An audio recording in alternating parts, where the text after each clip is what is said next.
جلال و بشانت قسم، با پاکی رودی روانت قسم، با کوه و با دشت و با دامانی تو، با مرغی بلند آشیانت قسم. کی جان و تنم را فدایت کنم، همه هستیم را به پایت کنم. کی جان و تنم را فدایت کنم، همه هستیم را به پایت کنم. قسم قسم به نامت قسم ای وطن، وطن وطن به نامت قسم ای وطن.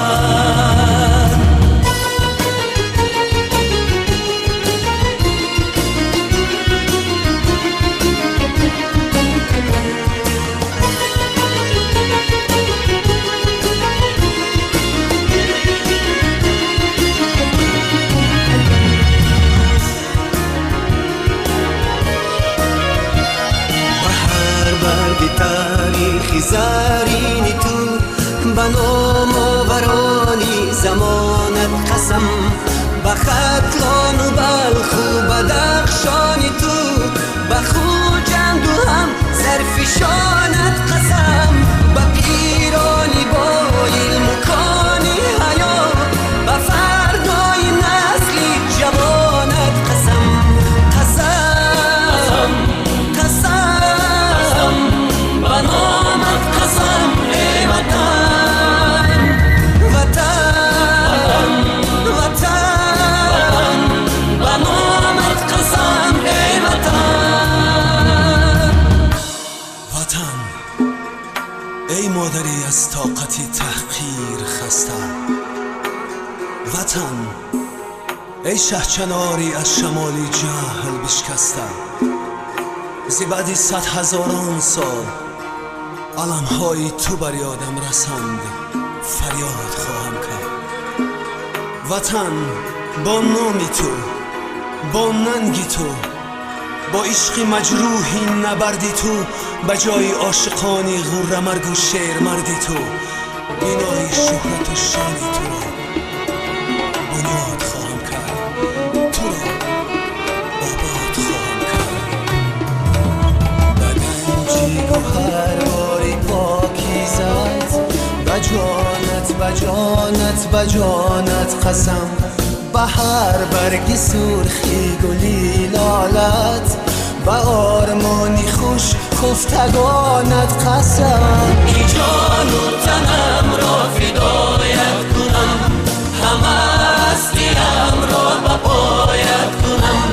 کی جان و تنم را فدایت کنم، همه هستیم را به پایت کنم. قسم قسم به نامت قسم ای وطن، وطن وطن به نامت قسم ای وطن. قسم قسم به نامت ای وطن، قسم قسم به نامت ای وطن. قسم قسم به نامت قسم ای وطن، وطن وطن.